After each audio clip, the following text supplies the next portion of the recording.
श्रियकान्ताय कल्याणनिधये निधयेऽर्थिनाम् श्रीवेङ्कटनिवासाय श्रीनिवासाय मङ्गलम्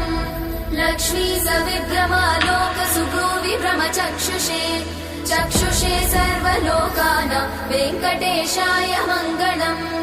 श्रीवेङ्कटाद्रिशृङ्गाग्रमङ्गलाभरणाङ्ग्रये मङ्गलानां निवासाय श्रीनिवासाय मङ्गलम्